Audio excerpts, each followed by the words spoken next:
Thank you.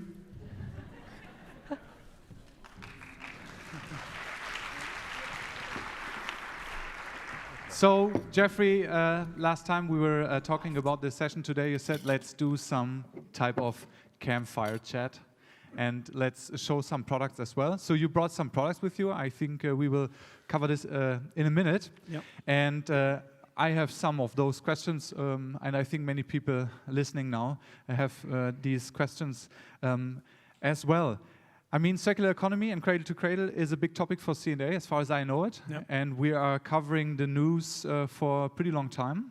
And I mean, how got all this started with CNA and cradle to cradle? Could you tell us a bit more about this? Yeah, so I started at CNA about 5 years ago, and I think it was in my second or third month, my boss, who is one of the family member owners of CNA, basically asked if we could come up with a plan to create a leadership position around circular economy. And it actually came from a discussion that was held amongst the other shareholders. And at the time, you know, there were two things that kind of came out of that. The first one was the concept behind fashion for good. I don't know how many in the audience have heard of fashion for good. And the other one was, you know, could we produce the most sustainable or circular products? What would it actually take? So a number of us actually worked on it for about 3 to 6 months to determine the feasibility of these, and then we presented it back to our leadership. And, you know, working at a company that's been around for 178 years with long heritage and very strong values, it actually fit very nicely with their vision for the company. And you talked just now about feasibility studies. How about the development? I guess this takes time, and you've launched a gold certified product. So how long did this take for you? Well, so the first time that we talked about this, we were trying to figure out how would we actually qualify circular economy in apparel. You know, what is the actual way to qualify circular economy in apparel? And we worked with some very smart people and very high-priced management consultants, and we learned that, you know, really cradle to cradle was the only real holistic standard. And if we were to go to a gold certified product, we would kind of cover everything holistically that we needed to cover in order to create a circular type of approach for apparel. And so at that point, we were introduced to Bill. I'd actually known him from my previous life, but we were actually introduced to him. And I think somebody had mentioned earlier that, you know, I also said, wow, I mean, this is going to be really, really hard. This can be very, very difficult.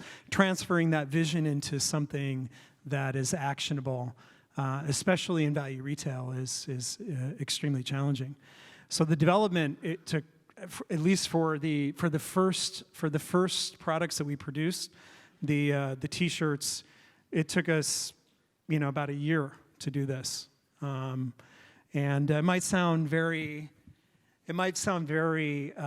crazy that, you know, because we're not making iPhones here, we're making T-shirts, that it would take that amount of time to create this type of product, but it really did, and I can talk a little bit about, you know, why it took so long. Yeah, the why is important. I think as far as we see, we talk to CEOs and family-run businesses, and they say, this vision is great, and we want to follow this. Yeah. And the big but is a German thing, I think, but people say, the challenges are tough. Yeah. What about the challenges you faced in developing not only those T-shirts, you also launched jeans, for example? Yeah. Well, I think there's probably a few different dimensions of challenges. I think, you know, of course, there's the technical challenges of doing this. There's also the kind of internal challenges of getting everyone on board to the concept, because it isn't something that a lot of people know a lot about. It's, you know, Cradle to Cradle is a very highly technical standard. Those of you that are practitioners, I think you might know that I'm on the certification standard board working on V4. It's a highly technical concept to get into the organization. And then the last thing is, will the consumers actually buy this? And will this be something that resonates with consumers? Those were the three aspects. If I talk specifically about the technical barriers, I think, first of all, looking at the production of this from, desktop design to industrial design, switching from desktop to industrial. On the jeans, one of the challenges that we had, just as an example, was that to create a gold certified jean, you have to have cotton sewing thread and organic cotton sewing thread. And those of you that are in the apparel industry know that in order to sew this seam right here and the inner seams, you need a very strong thread. So it's normally done with like polyester or nylon. In this case, to get an organic cotton thread to actually work and be durable enough, we had to actually work with the factories to optimize the way that they were sewing the garments. And it might sound very silly, but we had technicians sitting in front of the lines working with the folks that were producing these garments to get the optimum RPMs on the machine so that the thread didn't break. I mean, you said the supply chain, especially in textiles, is very global and very long. Yeah. So how did you get this done that your suppliers, that you could take them onto this journey? Yeah. Well, I mean, first of all, it helps to find the suppliers that you have the best relationships with, the ones that see the value in this, and the ones that also want to put skin in the game as well. I think it's really hard to think about the investments that need to be made in terms of water recycling or RECs or offsets or on-site power generation, those types of things.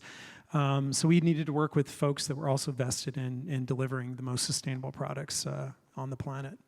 And someone has to finally take the decision on buying the product. Yeah. What do you think about your customers? Do they already understand what type of product they buy in your stores? No. Unfortunately, no. Well, I think we're talking about the holy grail of sustainability, really. I mean, if to be able to communicate these very complicated technical concepts to all ranges of consumers, and those of you that shop at CNA, you know that it's for pretty much everyone. I mean, it's not for one specific consumer demographic. I think as sustainability professionals and maybe as engineers, I know there are a lot of chemists, engineers, maybe sustainability professionals. We know a lot. We know how to speak the jargon. I think that our customers don't really understand as much as we do. And I think the big mistake is trying to, the excitement behind this, achieving all 5 points of cradle to cradle to the gold level is really exciting. And as a sustainability professional, I want to tell everybody. I want to tell them about material reutilization, how we're going to do that. I want to tell them about, the chemicals that needed to be changed. But in reality, our customers that doesn't really resonate with all customers. So we had to make it very simple. Even making it as simple as possible, we had a very difficult scenario in understanding. And we did some consumer research after we sold these. In fact, with the T-shirts, we followed people out of the stores and we asked them, hey, do you know what you just bought? And most of them said no. They said, we like the price, we like the style, we like the color, which, by the way, are the main drivers of purchasing decisions.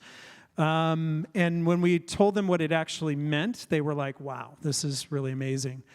So there is, I think, fundamentally a gap that needs to be addressed in how we communicate and how we meet the consumer where they're at. Do you do any special things in your stores to give people an idea? I mean, in some cases we come across that sometimes there's no communication at all about the quality. So it's all over, the communication is over the price and the fit and the look. What do you do?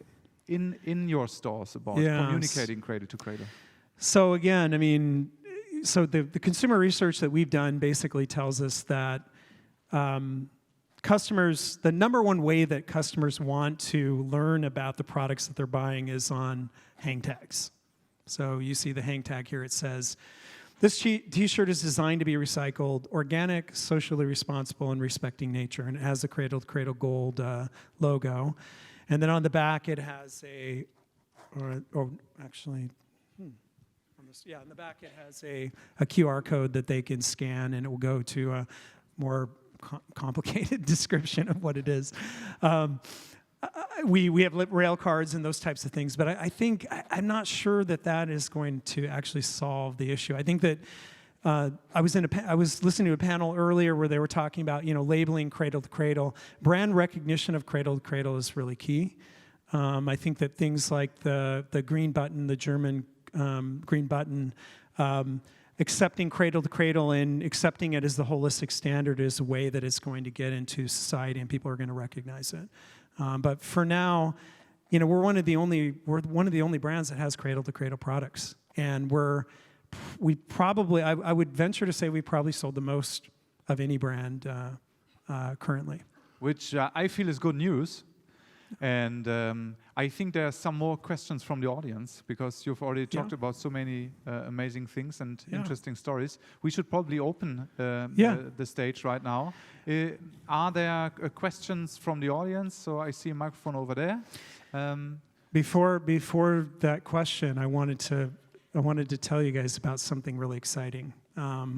So not this pair of jeans, but this fabric. This is the first platinum fabric ever developed. It's only the second platinum certification ever given since the beginning of the Cradle to Cradle standard. We're launching this today.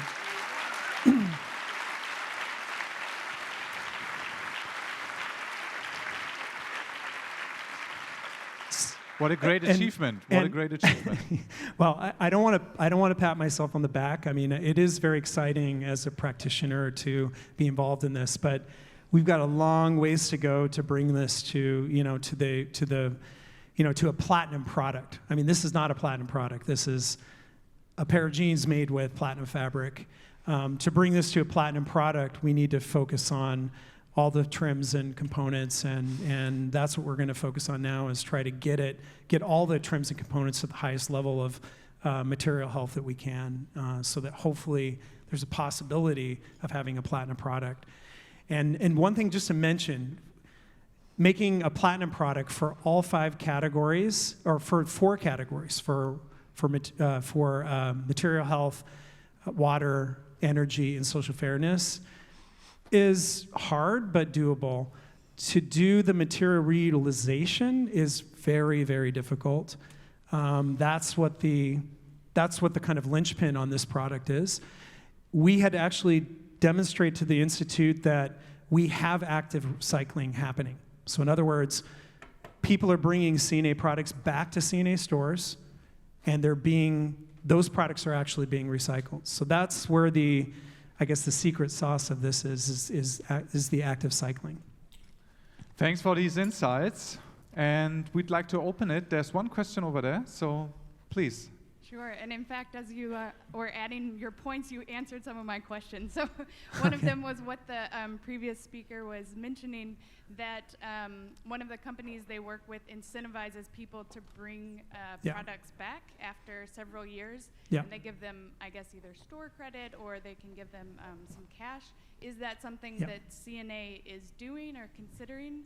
Yeah. And then my second question would be around the price point. I imagine for you all to get these certified as gold standard, it requires quite a bit of investment.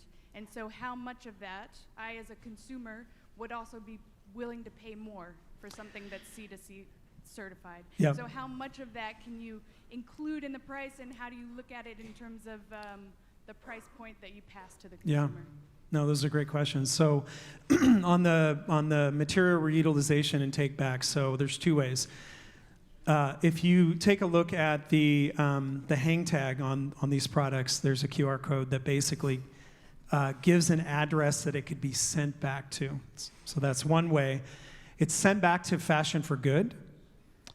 And Fashion for Good actually will use it as feedstock for the innovators that are in the program. So that's one way, but that's probably not the way that people normally would like to do it, because you have to put it in a box or a package and send it. We have in-store take-back programs. In Germany, we have an online in-store take-back program.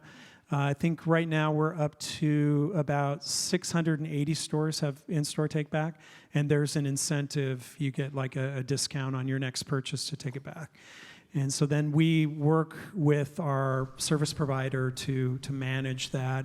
You know, a lot of it gets reused, a small percentage gets recycled, and we want to try to increase the percentage. In terms of the pricing, on the t-shirts, you know, let's just say that a regular basic t-shirt is €5, let's just say.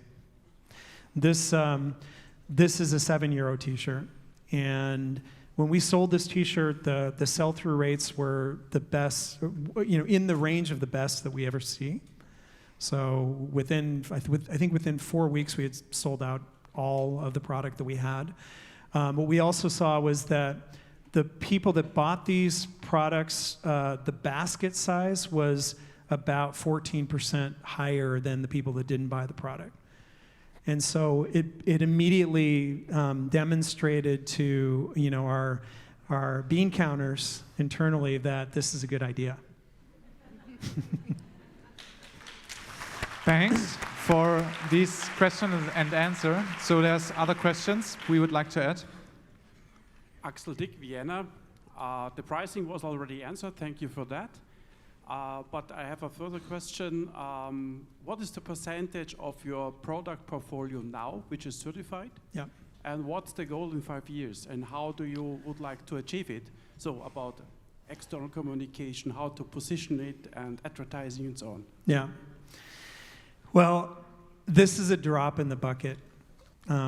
So we've sold more than 4 million pieces. So that sounds like a lot, right?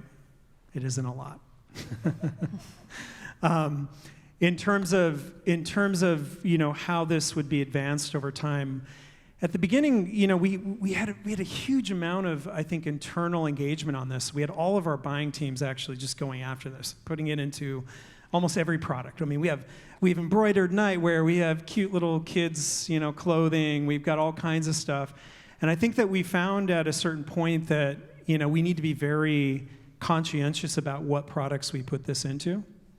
From the standpoint that, you know, if you have this throughout the whole store and you have it in every corner, it's harder to tell the message. And so what we're trying to do now is we're trying to put together collections. So collections that have, you know, that you can put together, you know, not just basics and jeans, you know, collections that you can put together, recycled polyester, you know, shirt, blouse with a pair of cradle-to-cradle pants. And I think we're probably not going to go for quantity. We're going to go for engagement and resonance as the measurement going forward. I hope that as other brands pick this up, that they'll see that this is the way to go. And you know, one of the things that we did to facilitate this is we gave this all away for free. So you can go on the Fashion for Good website. You can find exactly where we produce this, all the chemicals that we've changed, where to get the fabrics, who to contact, everything. And we offered it open source. And what we're seeing now, which is very interesting, and this platinum fabric I think came from that, was that our suppliers are coming directly to us now saying, hey, we know that you guys want this. We've got cradle-to-cradle socks, or we've got, you know, what level are you looking for? And that is kind of a dream. And I think the other part of the dream is that when you have other competitors or other retailers saying, we're going to go after this too. We're going to use CNA's open source code for this, and we're going to produce something as well. And you're going to see more brands. Lidl has it. There's some other brands that are going to be coming out with some cradle-to-cradle products. Jeffrey, thank you for those insights. Pioneering in an industry which definitely needs to change more. Thanks for coming. Thanks for showing. I'm happy to be here. Good luck on this journey. Thank you. Thanks.